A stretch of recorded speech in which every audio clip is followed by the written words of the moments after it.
Y seguimos adelante con nuestro seminario de mayordomía y dijimos que mayordomía es real. Mayordomía es mucho más que dinero.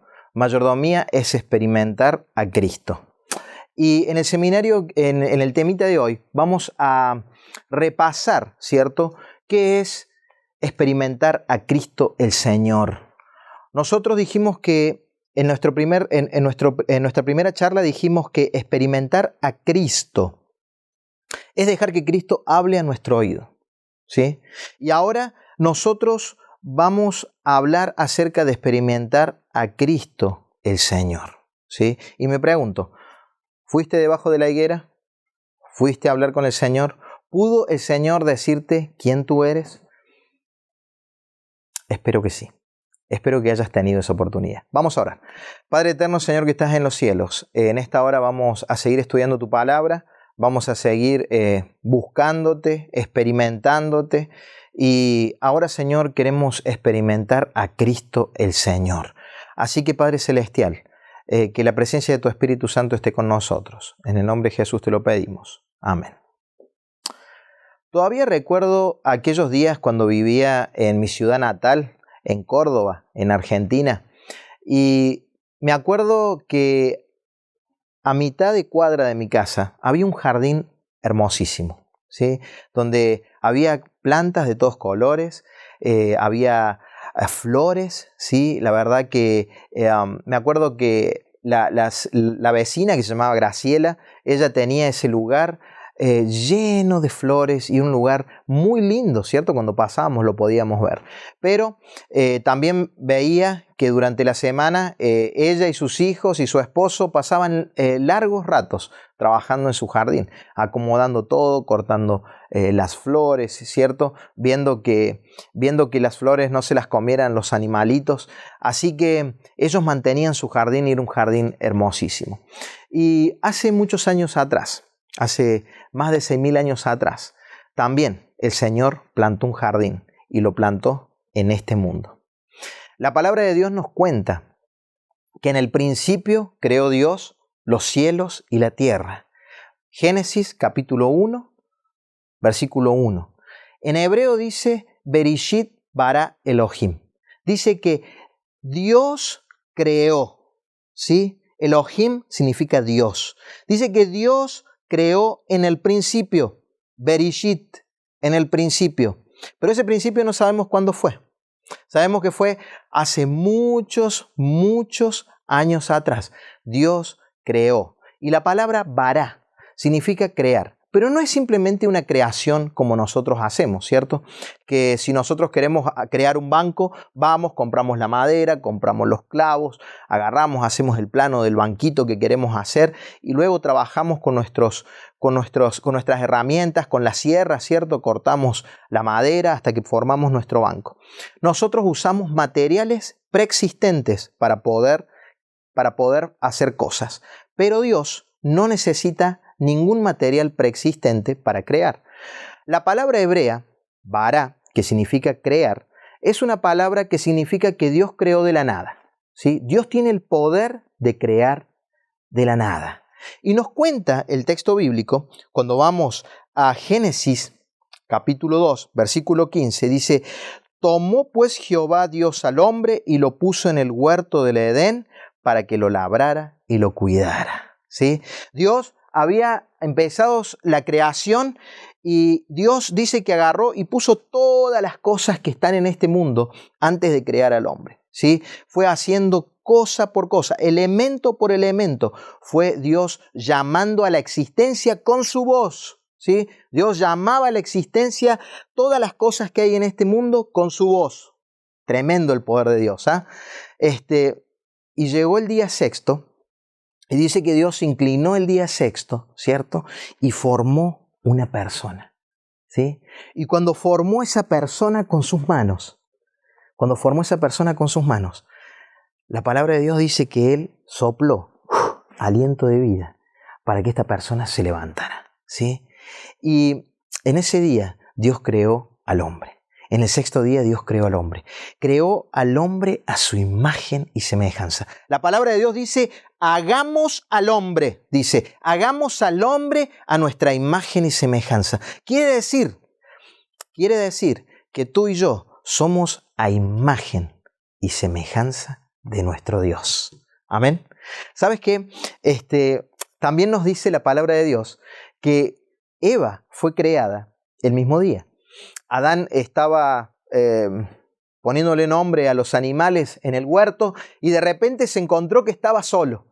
Entonces Dios dijo, bueno, no es bueno que tú estés solo, Adán, así que voy a prepararte una compañera especialmente para ti. Entonces mandó a Adán a dormir una siesta y mientras Adán dormía la siesta, Dios hizo la primera operación, ¿cierto?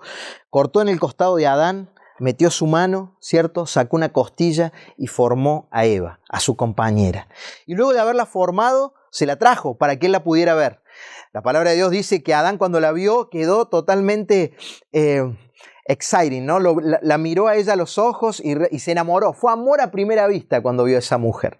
Así que ahí estaba Adán y Eva, los dos enamorados, en un lugar paradisíaco. Y Dios los agarró y les dijo, miren, vengan. Les preparé un lugar especialmente para ustedes. O sea, este mundo es para que ustedes lo vivan, ¿cierto? Y se gocen en este lugar. Pero aparte, yo les preparé un lugarcito para que ustedes se gocen, ¿sí? Así que agarró, tomó a Adán y los tomó a los dos y los llevó a su casa. Los llevó a este huerto, especialmente preparado para Adán y para Eva.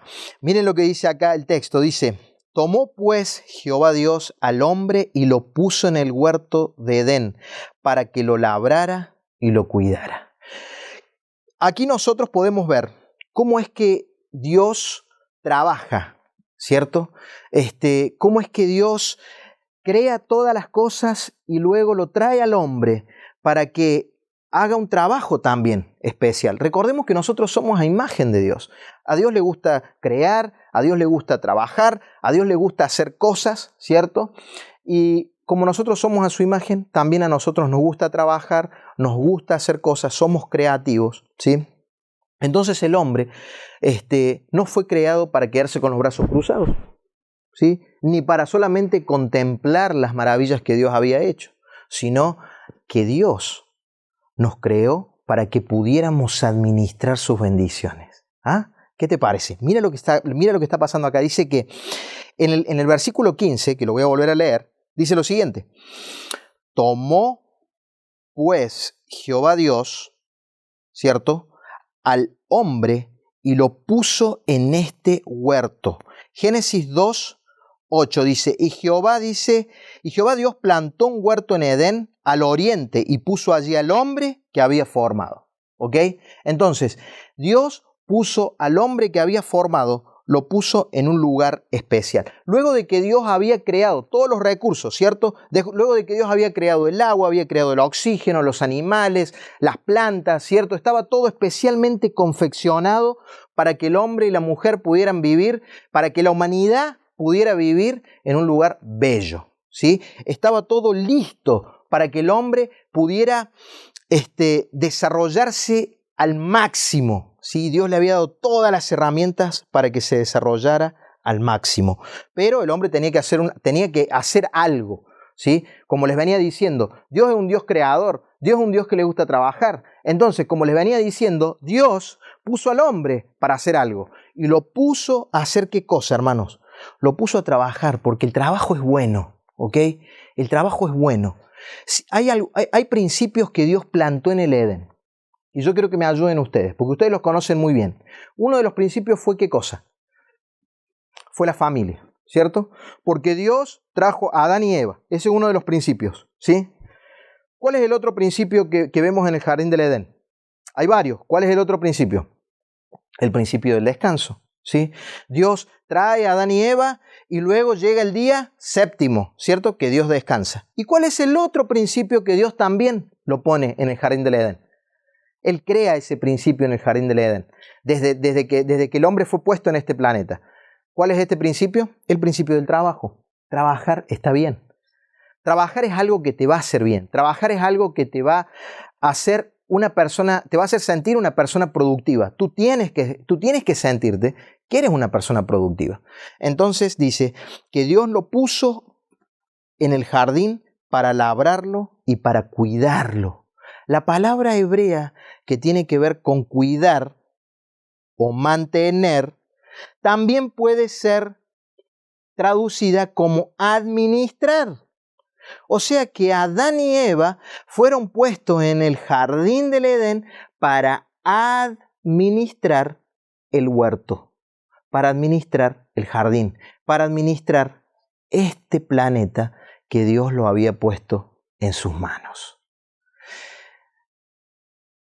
Nosotros fuimos llamados a administrar, pero el ser humano tiene que reconocer que hay un Señor, que es el dueño de este universo, que es el dueño de este planeta, y ese Señor es Cristo Jesús. ¿Sí? Cristo Jesús es el dueño de este planeta. Él lo creó lo llamó a la existencia con su palabra. Él formó al hombre con sus manos. Y ahora Él pone en nuestras manos los recursos que creó para nosotros. ¿Ok? Entonces, mayordomía es experimentar ¿a quién? A Cristo el Señor.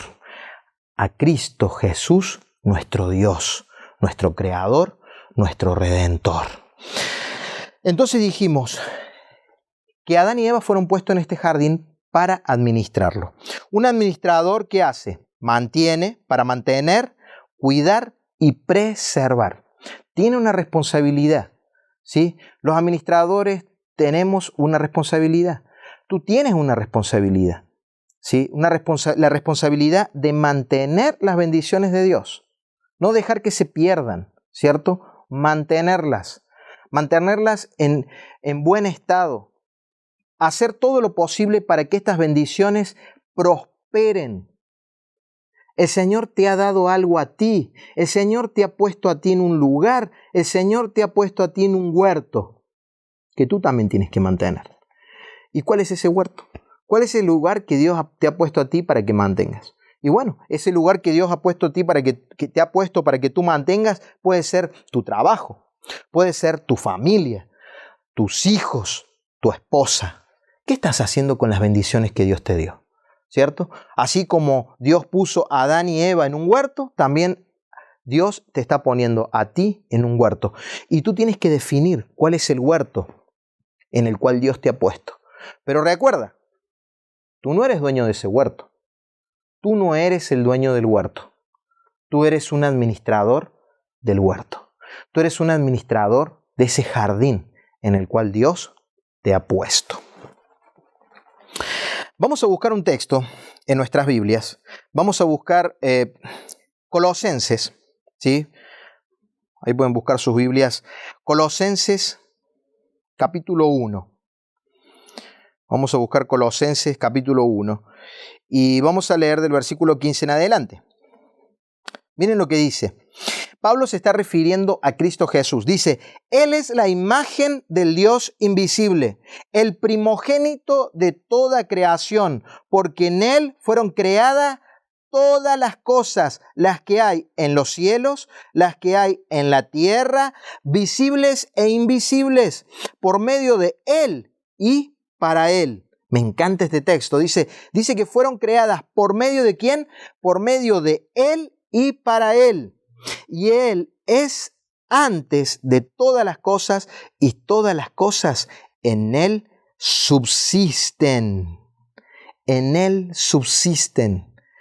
Todo subsiste en Cristo Jesús. Él es el Creador. Él es nuestro Dios. Él es el que nos formó. Él es el que puso en tus manos las bendiciones que tú y yo tenemos. ¿No les parece una buena idea eso? ¿No les parece que sería bueno mirar a Cristo como nuestro Dios? Porque cuando miramos a Cristo como nuestro Dios, cuando miramos a Cristo como el dueño de todo lo que tenemos, cambia nuestra actitud. Cambia nuestra actitud porque lo primero que reconoces es que lo que tú tienes es prestado. No es tuyo. no es tuyo. Para venir a este lugar tuve que agarrar y pedir un auto prestado porque el mío se rompió, ¿cierto? Entonces, alguien agarró y me prestó un carro para poder llegar. Y cuando yo venía manejando el carro, lo venía manejando con mucho cuidado, ¿sí? Venía observando que ponía el señalero, que miraba cierto, que llegara yo con bien al lugar donde tenía que venir para acá. ¿Por qué? No porque no lo hubiera hecho igual con mi carro, pero este carro era prestado y lo tengo que llevar con bien, ¿cierto? Entonces, cuando tú recibes algo prestado, es como que tú automáticamente crea en ti una responsabilidad totalmente diferente. Crea la responsabilidad de cuidar eso prestado que has recibido. Es interesante ver que Dios no quiere que le devolvamos las cosas de la misma forma que Él nos las dio. Él nos da bendiciones con un potencial.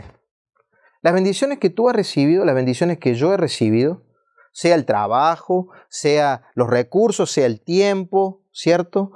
Mis hijos, tus talentos, todas las cosas que Dios te ha dado, Él te las dio con un potencial. Y el potencial es que tú desarrolles esas bendiciones. Dios te dio todas estas cosas para que tú se las devuelvas a Él mejor de las que las recibiste, ¿cierto? Significa que la relación con tu esposa, la relación con tus hijos, tiene que crecer cada día más. Así cuando viene Cristo por segunda vez, tú puedes entregarle al Señor, a Cristo el Señor, que es nuestro Dios, puedes entregarle esa familia que Dios te ha prestado, ¿sí? Cuando Cristo venga por segunda vez, que tú puedas devolverle todos esos recursos que Dios te ha dado. ¿Qué te parece? Porque los recursos que tú tienes, los recursos que yo tengo, los recursos que cada ser humano tiene en este planeta, no nos pertenecen. Los recursos le pertenecen a Dios. Y Cristo es ese Dios. Y Cristo es el Señor. Cuando estudio la palabra de Dios, encuentro una historia que me llama poderosamente la atención. Una se encuentra en Lucas capítulo 7, ¿sí? Y quiero invitarte a que tú la busques. Y es la historia de cuando María Magdalena se encuentra con Jesús. Cuando María Magdalena va a esta fiesta que Simón le hace a Jesús, María Magdalena es como que se mete entre medio de la gente y en un momento dado se acerca a Jesús y le lava los pies, ¿sí? María Magdalena es como que ella tiene un sentido de Jesús completamente diferente al resto de las personas que están en ese lugar. Si bien Simón había recibido un gran milagro, porque Dios lo había curado de lepra. Si bien Simón había recibido y había podido experimentar un milagro en su vida, todavía no entendía que Cristo que estaba ahí sentado, que Jesús que estaba ahí sentado comiendo con ellos, todavía no entendía que ese Jesús era Dios. Todavía no entendía que ese Jesús era el Señor. Él creía que ese Jesús era un gran maestro. Él podía entender que ese Jesús era una gran persona, era un gran rabí, pero todavía él no había experimentado en su corazón a Cristo el Señor. Sin embargo, cuando estudiamos el texto de Juan capítulo 7, nos encontramos con una María Magdalena que había experimentado a Cristo el Señor. Y María Magdalena, al experimentar a Cristo el Señor, ella toma una decisión. Ella prepara el momento, ¿sabes? Porque ella prepara ese momento. Porque ella va y agarra todos sus ahorros y va y compra un perfume especialmente para ungir los pies de Cristo. Ella agarra todos los recursos que ella tiene, todos los recursos que Dios le había dado, ella va y los pone al servicio ¿de qué? Al servicio de Cristo, ¿cierto? Pero hay algo especial. Ella los pone en adoración. Ella se prepara para adorar a Cristo. Significa que la mayordomía es adorar. Significa que administrar nuestros recursos de una forma correcta significa que estamos adorando a Dios. Esto quiere decir que tenemos que llegar al mismo momento que María Magdalena experimentó. cuando todos estaban en ese lugar, tratando de sentarse cerquita de Jesús, tratando de que Jesús los mirara o les prestara atención. Me imagino que quizás estaban en una mesa y estaban conversando y estaban compartiendo ideas, ¿cierto? María Magdalena buscó, callada la boca, llegar a los pies del Maestro y lavarle sus pies. ¡Qué tremendo! Ella entendió que Cristo era el Señor. Ella entendió que Cristo es el creador de este universo. Me hago una pregunta. ¿Tú entiendes? ¿Entiendes que Cristo es el creador de este universo? ¿Entiendes que Cristo te está prestando la vida? Te está prestando todo lo que tienes. Es muy importante que llegues a este momento, porque cuando llegamos a este momento podemos responder en adoración. Mayordomía es mucho más que dinero. Mayordomía es experimentar a Cristo. Mayordomía es mantenerse con Cristo. Mayordomía es entender que Jesús estaba sentado en el trono al lado de su Padre y vino aquí a dar su vida por ti y por mí. Mayordomía es mucho más que dinero. Por eso quiero invitarte a que estudies tu Biblia. Quiero que tomes estos textos que yo te estoy diciendo, que vayas, que busques en tu Biblia, ¿cierto? Que busques ahí Juan, capítulo 7, pero que no te quedes ahí, que te vayas al capítulo 15 también, ¿ok? Donde puedes observar otra historia maravillosa, la historia del hijo pródigo, la historia de un muchacho que entendió que los recursos eran de él, que él creyó que él era el dueño del mundo. Y vino su padre y le dijo, bueno, me tienes que dar lo que me toca. En ese momento su padre le dio toda su herencia. Y este muchacho se fue a malgastarla. Luego de un tiempo de haber malgastado todos los recursos que su papá le había dado, se encontró en una situación caótica. Y quizás tú estás escuchando este DVD porque los recursos que Dios te había dado, te había prestado para que tú los cuidaras, quizás tú los has perdido. Y me animo a pensar que quizás estás en este momento como al hijo pródigo le sucedió con los cerdos, ¿cierto? Muerto de hambre y deseando comer la comida de los cerdos. Quizás esta sea tu experiencia, yo no lo sé, pero a muchos de nosotros nos ha pasado de llegar a ese momento. Cuando el hijo pródigo llegó a ese momento, tomó la mejor decisión de su vida. Se levantó para volver a su casa. La historia nos dice que mientras él iba caminando de vuelta a su casa, su padre lo alcanzó a ver de lejos. Su padre lo estaba esperando. Su padre salía cada mañana a ver si él venía. Y cuando lo alcanzó a ver, empezó a correr en dirección al hijo pródigo. Y cuando llegó hasta donde él estaba, lo abrazó. La palabra de Dios dice que le dio un abrazo grande. No le importó realmente cómo venía vestido, no le importó cómo olía. Imagínense, él estaba trabajando, estaba cuidando cerdos, ¿cierto? No le importó la condición en la que él estaba llegando. Lo único que quería era abrazarlo y darle un beso. Su padre lo recibió, el dueño de esa gran hacienda, lo recibió y le volvió a restituir su posición. Quiero decirte algo.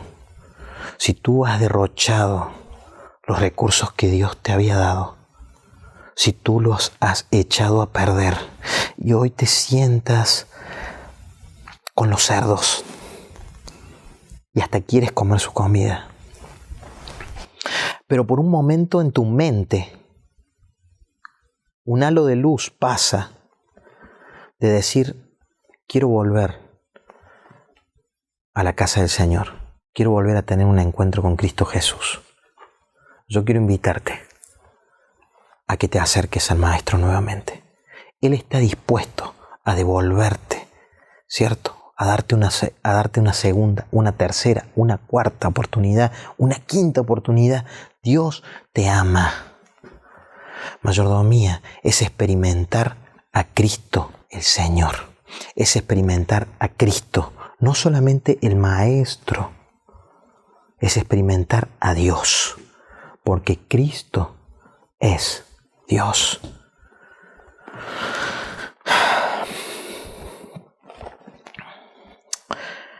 Nosotros dijimos que Cristo es el Señor. Cristo Jesús es el dueño y creador de este universo.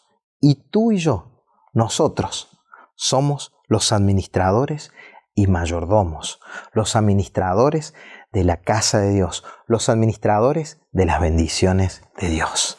Quiero hacer una oración para pedirle al Señor que te acompañe en este encuentro con Cristo el Señor. Oremos. Padre eterno, Señor que estás en los cielos, en esta hora venimos ante tu presencia para pedirte que tengamos una experiencia más profunda contigo, que podamos experimentar a Cristo el Señor, que podamos experimentar al Creador del universo, al Todopoderoso, al que nunca falla. Señor, queremos pedirte también una segunda oportunidad, porque muchos hemos derrochado los recursos, las bendiciones que tú nos has dado. Queremos, Señor, venir a ti a rogarte una segunda oportunidad, como el Hijo pródigo. Padre buen Dios, muéstranos tus bendiciones y déjanos saber cómo cuidarlas. En el nombre de Jesús te lo pedimos. Amén.